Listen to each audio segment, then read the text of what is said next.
Yes, you're wearing protection. I get it. So now I'm going to check and make sure it goes live because it's tricked me before. Sure. I have to check up on Zuckerberg. All righty. We are live. Zuckerberg's doing his job. Hey guys, this is Comic Spot, where the Army veteran gets to vet out veterans of comedy like Joe DeLuca, who's a writer and a comedian. I met him at Comic Strip Live in New York at the Gladys Simon Room. Welcome, Joe. Thanks for having me, Linda. I'm Great to so see you. Great to great. see Thank to see you. you. It's hard to hear me when I keep talking, isn't it? That's why we're both comedians. I'm so happy you're on here. You're an actor. I mean, you're a writer and a comedian, and I'm acting like I from my notes. But the thing is that you are magical on stage. Have people told you you have the X factor? Has Gladys shimmied up to you and told you you got what it takes? Because you got what it takes. You're very kind. Gladys, as you know, tells you exactly what she's thinking. So usually her first critique, and so many comedians of all levels, shapes, and sizes have worked with Gladys. So, you know, the top 10 comedians you can name today have been through her room. But she'll first tell you about how you look. So I usually get, I'm too fat, I'm too thin, my shirt is too this, too that. But she's really supportive, but always critical. So I've definitely had, you know, you're not very likable. Do you have any friends? How does your wife tolerate you? But no, she's also very supportive. Yes, yes, indeed. So I've loved it every time you've got on stage because you just captivate a room. People, they pay attention to you, they laugh. You know, there's other people like myself, you know, it's taken this long for people to even want to hear what comes out of my mouth, you know.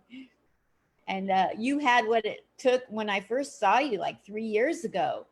And That's, how long have you been doing comedy? you know, 20, 30? here's the thing. I moved to New York in the early 90s, and I went up and auditioned at the comic strip. And the first time I ever auditioned, I was right about to go on, and this young comic named John Stewart was practicing for his first Letterman gig. And so they said, "Can he jump in front of you?" And I was terrible. And I, you know, he lit the room on fire, all different kinds of crowds. He just lit up. And I got up there and I had about a half a joke and 4.5 minutes of just sweating. Uh, so I ended up deciding at that time to focus more on writing. And I spent most of my career as a writer of serious things, books, and I wrote for Wall Street companies and made a nice living. So it was only about 4 years ago that I came back. And, you know, all along the way, I'd written plays and I wouldn't tell anyone at Goldman Sachs that I was sneaking out at night to see a play I had written off Broadway. So I always loved it. I always loved comedy. But really in earnest, only started doing stand up about 4 years ago. Um, and as you know, it's very mixed in the beginning. So my first night went great.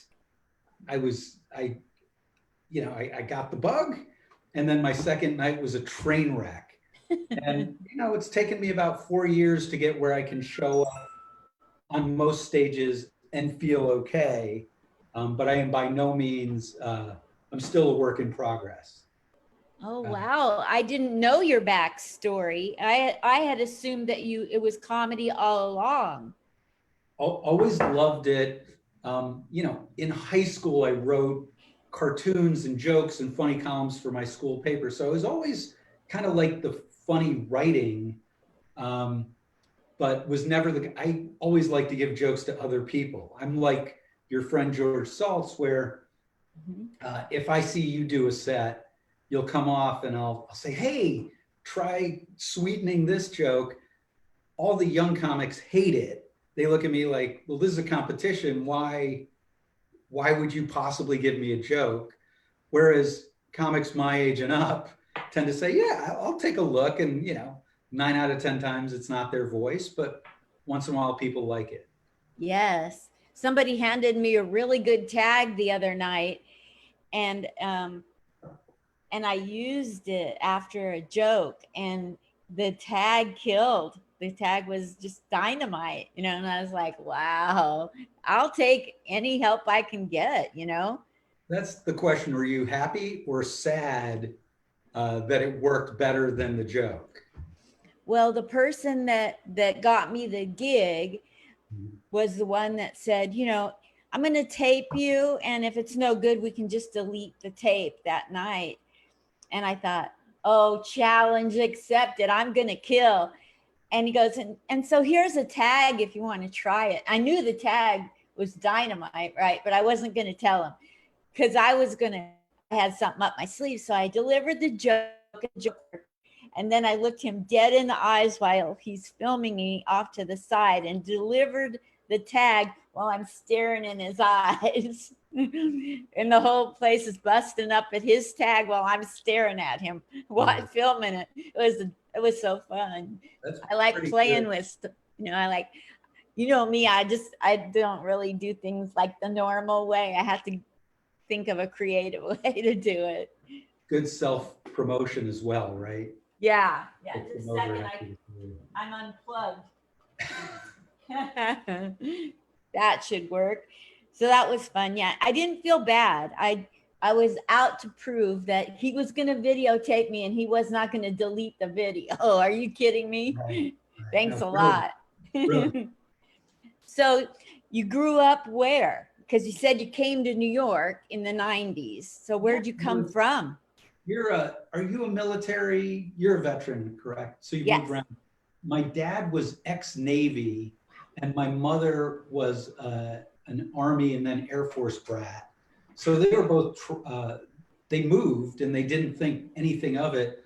So I was born in the Caribbean, lived up and down the East Coast in Maryland, Florida, Vermont, New York. But I went to college in central New York, and all my friends were either moving to New York City or, let's say, Chicago or LA. So I like New York City the best. So I moved here with a single suitcase and maybe $500, and just said I'd figure it out, and it worked out. But it was some pretty lean times. Wow.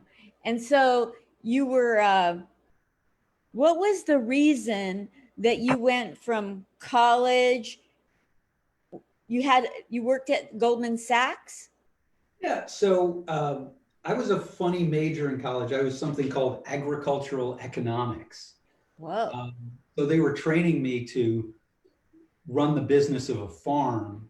But I moved to New York, and there's a paucity of good farms. So I ended up, like in LA, you fall into the entertainment business. In New York, you kind of fall into finance. And the thing I ended up being good at was writing or translating complex strategies to simple text. So I ended up having a 25. I would argue I'm still in finance because I'm on some boards and things, but had a long career just doing that. But it was really, I think if I'd moved to Kansas, I probably would have worked for a farm, or I interviewed for food companies like Aldi Foods, but they were finicky about people with mediocre GPAs.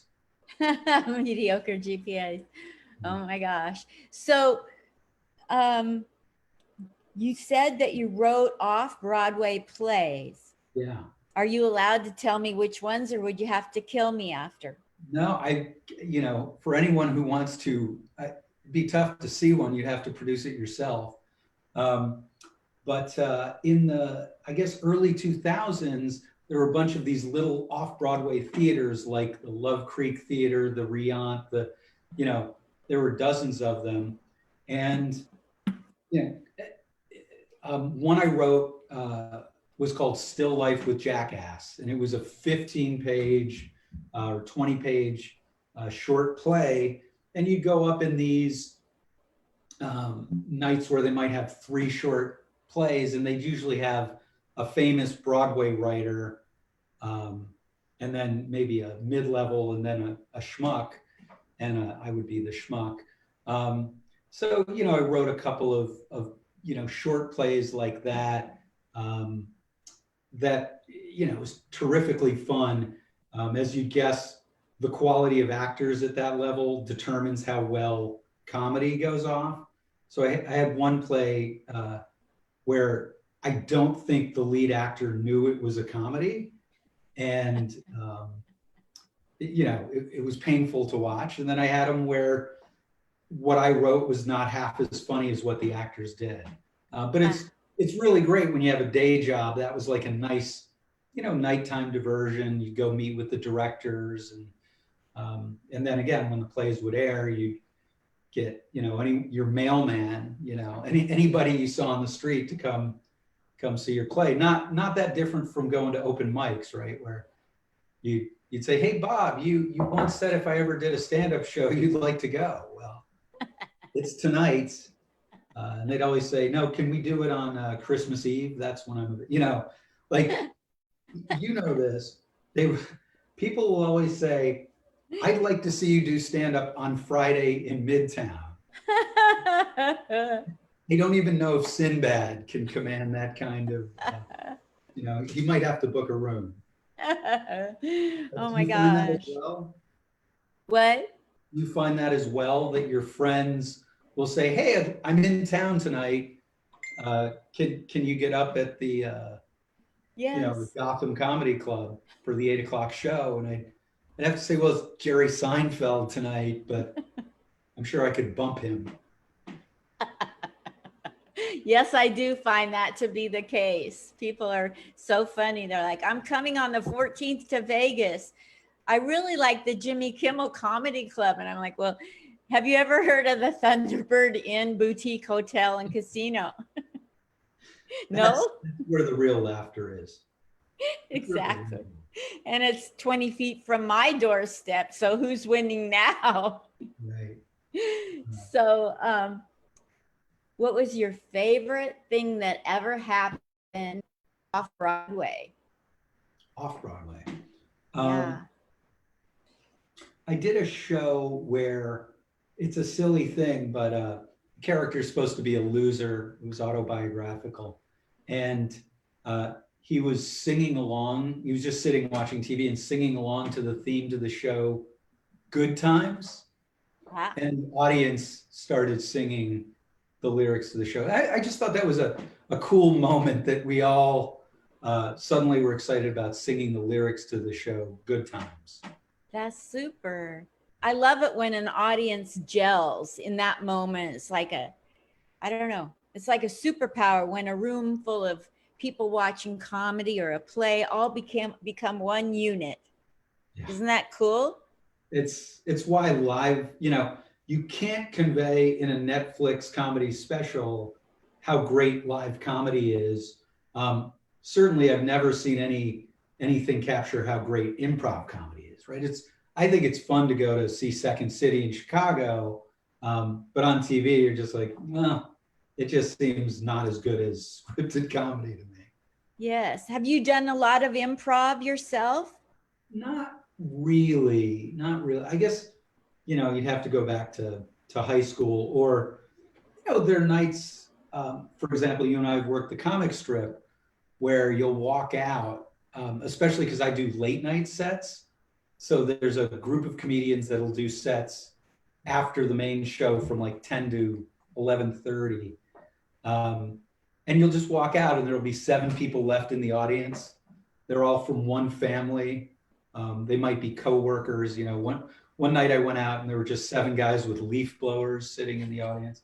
So it would be silly for me to just do a canned set. So you have to improvise, right? And so I've done entire 10-minute sets that are improv. They can work better. They can also be a lot worse. I mean, that's why you like to have jokes, is much bigger distribution of outcomes. Yes.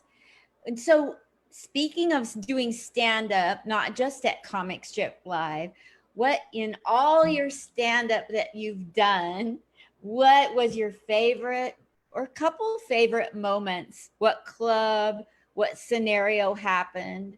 Was Yeah. it a funny heckler? Somebody dropped dishes and comedian said something funny? I mean, like, there's memorable moments out there. I want to hear them all.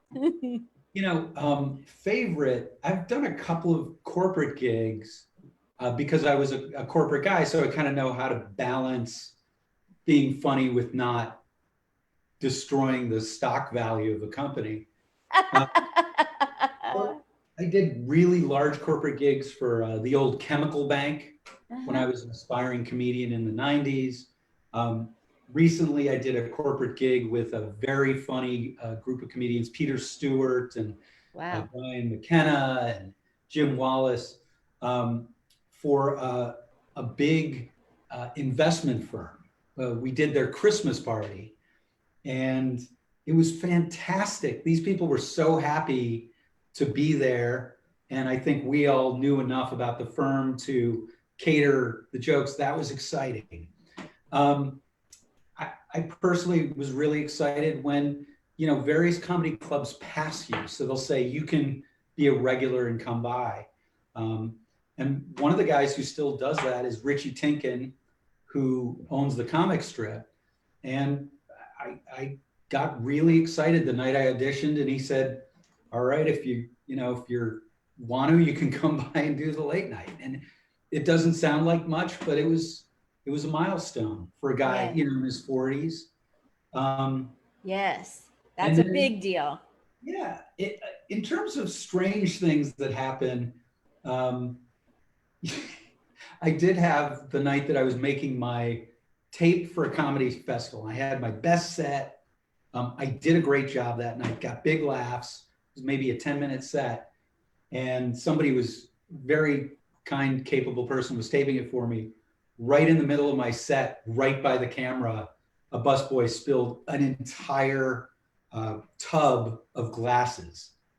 So it sounds like, D-Day. And you hear nothing of what I'm saying for about a minute of my set. It's still probably my best set I've done. So I use it despite the horrific catastrophe. And then, hecklers, I've never had trouble with hecklers because you have the microphone, right? I've never had hecklers, be too much of a problem. But one night a heckler said something and I was bored with my set. Like I just done it 20 times. I was bored with the joke. And the heckler said, like he groaned. And I said, hey man, I don't even know what I said, but he said, you're boring. I was like, man, that cuts to the thick of, if you want to heckle someone, I think you're boring is about as deep as it cuts, I got through the set, but I said to the guy after, dude, you hit it with your boring. I couldn't come through that. And he said, oh, I didn't say that. This moment where I'm like, did I just say that to myself? He's just very old and infirmed. I'll tell you offline who the heckler was. Okay, I can't wait. I need to get the track of that person dropping that D-Day sound and insert that where I'm not getting laughs. Yeah. That would be magic. It's like the old trombone with the, what do you call it? The plunger, Yeah. So what do you have planned to do better after we get out of the pandemic, because of the pandemic? Yeah, it's interesting. I think, that's a great question. Thank you. I haven't thought about it much, but I would say in general, there have been these Zoom comedy calls, and I assume that clubs will be more sparse, right? You won't have everyone condensed up front, so you won't get that good, rich, contagious laughter. And I think for all comedians who've been doing it, let's say less than 10 years, we're too reliant. We get too much feedback from the laughter. And I think after this, by necessity, we're going to have to all be better at, speaking to a room of people who are 10 feet apart. You know, we would say it's a rough night if the room's at 25% capacity, but that's going to be our best case going back to the clubs, right? Yes. So I'd say try to be a little better at that, not let the audience or the feedback control the quality of the set so much. I love that. That's a great challenge for everybody that's doing comedy or any kind of performing, because performance is going to change. Yeah. Thank you so much for the interview. As a comedian, as a writer, you've looked at the world through funny eyeballs. I'm not saying you have fun, God forbid I should say that, but you look at the world as a comedian, you see things normal people don't see are funny to you. And so with that in mind, to close us out, what's the funniest observation you've seen during the pandemic of people acting strange, stupid, weird, hard, scary, that cracks you up? You know, it's a kind of a funny thing that nobody can go anywhere. And it's not funny, haha. It's just weird. I live in the suburbs. I live in Montclair, New Jersey, and we live on a quiet street. It's weird that every time I look out my window, there are just these zombies walking up and down the street, some wearing masks. They're not neighbors. I've never seen them before. They're just people who are getting out walking for an hour a day. But there's something, really, I'll think I'm just going to go out and get the paper, and I'll look out the window and there's just a couple of those zombies creeping by. And I'm like, I'll get the paper later. It's been kind of keeping me out of the front yard. On the bright side, people are talking to each other. So I'll be yelling across the street, hi, how you, we're all kind of needy. And there was a woman walking with a mask, and I hadn't seen her before. And I said, hi, how you doing? And she said, I got divorced and moved here right before the pandemic, and I'm just alone with no one to talk to. And I thought, that's an amazing thing to yell across the street. And of course, me being a kind person, I said, oh, very good, then I got to go. And I kept walking, but I thought about that person a lot. That's that's got to be a strange situation if you just moved to a new town, you have no one, and you're isolated, right? Yes, absolutely. It's hard getting through it being all by yourself, And so, what's weird for me is my best line that I came up with asking myself this question was like, I'm 69 years old. And for me, it's really weird that this is the first time I've seen men wear protection. Yeah. And then they want me in my room. What? They're requesting protection. Yes. They're demanding it. Yeah. And then they want me in my room by myself. Hey, thanks so much. What?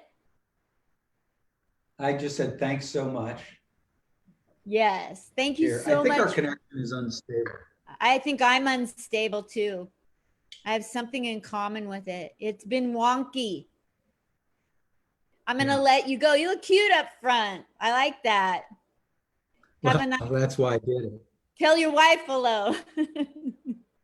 Thank you. Yes, my wife. Thank you so much, Joe. I love you lots. Say hi to the gang. I will. Hey, thank you, and have a great Independence Day. And thanks for being a veteran and supporting veterans causes. I'd say this is another time to say thank you. So thanks. Thank you, Joe. Love you lots. See you later. Bye. Bye-bye. Bye.